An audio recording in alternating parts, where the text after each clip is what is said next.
SAARC welcome to SK education. मेरा नाम है सुमित KSP। दोस्तों, आज के इस वीडियो में बात करने वाले हैं सार्क के बारे में, south Asian association for regional cooperation. दोस्तों, इस वीडियो में हम समझेंगे दोस्तों कि किस तरीके से इसकी स्थापना हुई, इसका हेडक्वार्टर कहाँ पर, इसके मुख्य उद्देश्य क्या है, जिससे आपको PSIR सब्जेक्ट के लिए आसानी होगी इसको समझने के लिए, जो कि UPSC GS1 GS2 GS3 हर किसी में पूछा जाता है। और दोस्तों, पॉलिटिकल साइंस के लिए GS3 इम्पोर्टेंट है। और दोस्तों, इस वीडियो में हम समझेंगे कि जो इसका मुख्यालय किधर है, इसका हेडक्वार्टर, और इसका दोस्तों हम समझेंगे इसके ऑब्जेक्टिव्स क्या हैं। तो दोस्तों, शुरुआत करते हैं। दक्षिण एशियाई क्षेत्रीय सहयोग एक संगठन है दोस्तों। इसके अंदर दोस्तों हम पूरा समझे तो दोस्तों एक आर्थिक और राजनीतिक एक संघ है, जिसके द्वारा आर्थिक जो व्यवस्था है उसको बढ़ाना, राजनीतिक जो समानता उसको बनाए रखना इसके प्रमुख उद्देश्य हैं। तो दोस्तों, शुरुआत करते हैं इसके बारे में कि किस तरीके से स्थापना हमने इसके अंदर बता दिया है दोस्तों कि इसका उद्देश्य क्या था। तो दोस्तों, दक्षिण एशिया के अंदर कुल 7 देश हैं: भारत, पाकिस्तान, बांग्लादेश, श्रीलंका, नेपाल और मालदीव तथा भूटान।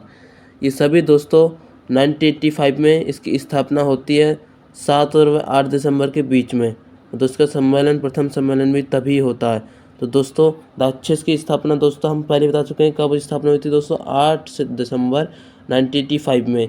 तो इसके अंदर कुछ 7 देश हैं। और दोस्तों, इससे हम पूरा समझते हैं दोस्तों कि 2007 में इसका जो महत्वपूर्ण सम्मेलन था उसको समझ लेते हैं।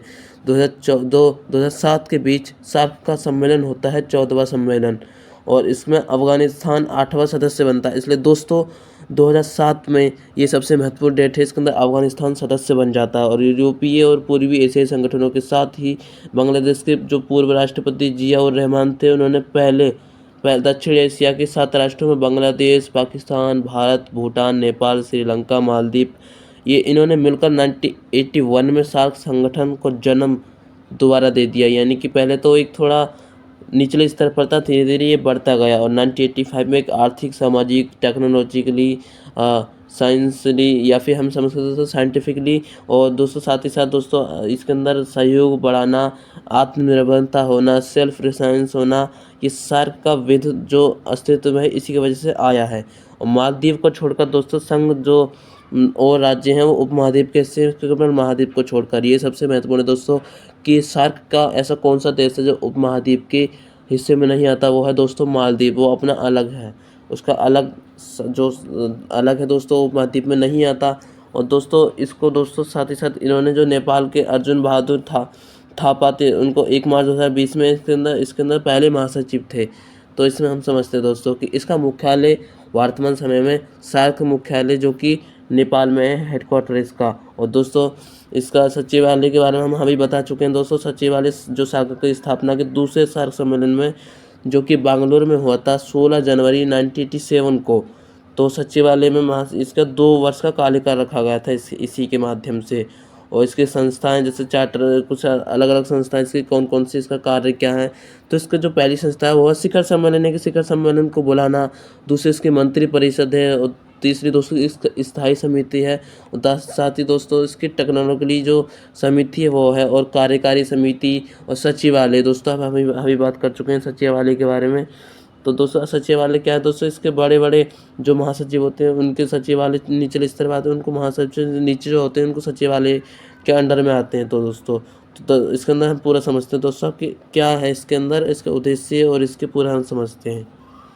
दोस्तों सार्क के अंदर सबसे महत्वपूर्ण भूमिका हम समझे तो दोस्तों इसके अंदर सबसे ज़्यादा विकसित करना है। तो दोस्तों इसके महत्वपूर्ण उद्देश्य होते हैं कृषि को सहयोग बढ़ावा देना, स्वास्थ्य सेवाएं को बढ़ाना, मौसम विज्ञान जो डाक सेवाएं हैं, या फिर किसी भी ग्रामीण सेवा विकास, या फिर विज्ञान तकनीक का उपयोग से और दूरसंचार तक और यातायात तक विकसित करना, खेलकूद और कला संस्कृति को और सहयोग बढ़ाना।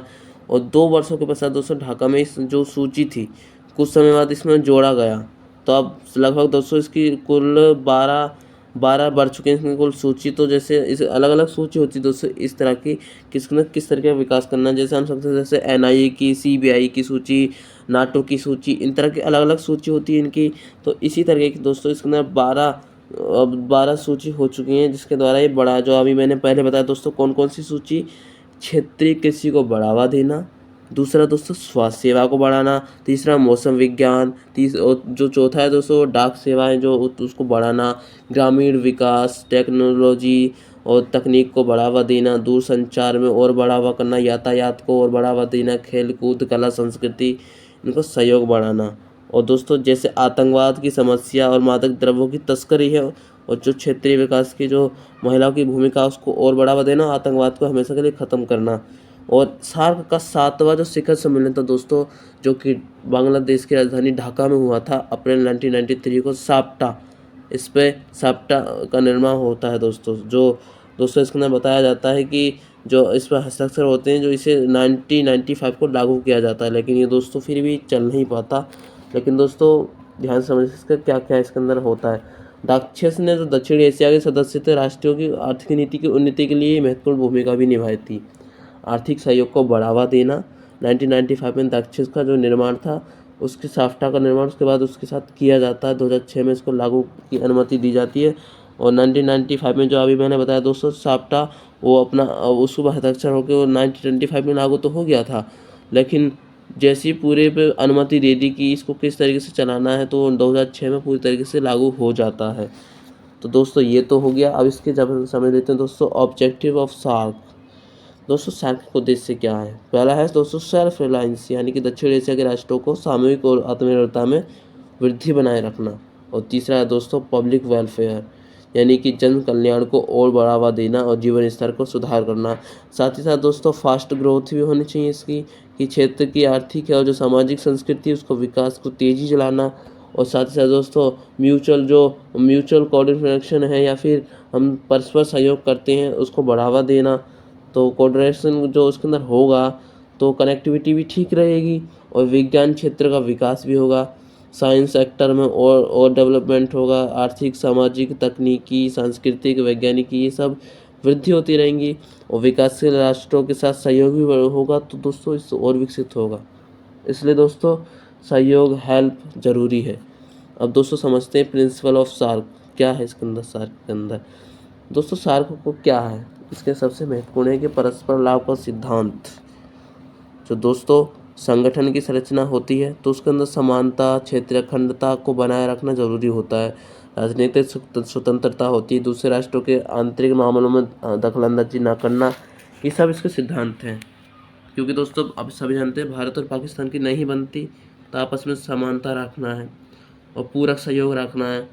और साथ ही साथ दोस्तों इसके अंदर जैसे द्विपक्षीय, बहुपक्षीय का जो स्थान है इसके अंदर अलग रखना है, हमेशा एक पूरक होना है हमेशा।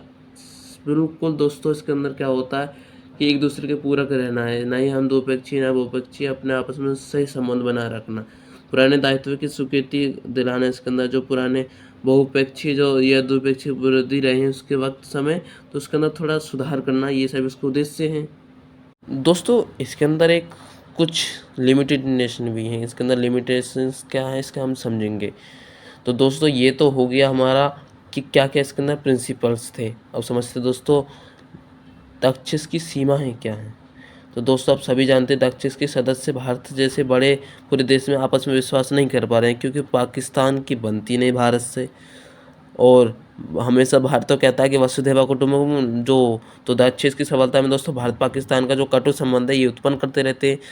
क्यों? क्योंकि पाकिस्तान हमेशा उछलता रहता है भारत के प्रति, ज़्यादा उल्टा सीधा बोलते रहता है। तो दाक्षस के सदस्य जो अशिक्षा, बेरोजगार, निर्धनता पाई जाती है, इसके लिए तो दोस्तों सफलता पूरा हो नहीं पा रहा। अधिकांश देशों में आंतरिक अशांति भी फैली हुई है, खासकर पाकिस्तान और श्रीलंका में तो पूरा ही हो चुका आजकल। अर्थव्यवस्था चरमरा जा रही है, तो दोस्तों इसलिए IMF से उसको अलग से लोन लेना पड़ रहा है। इस वजह से पाकिस्तान भी पूरा भिखारी होता जा रहा है। तो दोस्तों ज़रूरी है कि दाक्षस की सीमा को सुधार करना। तो थोड़ा सुधार का समझ लेते हैं दोस्तों कि क्या सजेशंस इसके अंदर दिए जाते हैं, जो सुझाव हैं। तो दोस्तों समझते हैं दाक्षस की सफलता के लिए दोस्तों सार्क देशों को ना शांति स्थिरता बनाए रखनी चाहिए, तभी वो सक्सेस हो पाएगा। और दाक्षस के जो राष्ट्र जो भारत और पर विश्वास हमेशा करना चाहिए, भारत कभी धोखा किसी को नहीं दे सकता। भारत शुरू से सबका अपना रहा है। सदस्य देशों को इस क्षेत्र में निरक्षरता और बेरोजगारी और गरीबी को भी दूर करना चाहिए, और भारत पाकिस्तान को संबंध जो दाक्षस से एक दूसरे को दूर रखना चाहिए कि आपस में लड़ाई नहीं होना चाहिए। क्योंकि दोस्तों भारत हमेशा सबका साथ ही रहा है, शुरू से भारत ने सबकी मदद की है। तो दोस्तों मिलेंगे नेक्स्ट वीडियो में। धन्यवाद। जय हिंद, जय भारत।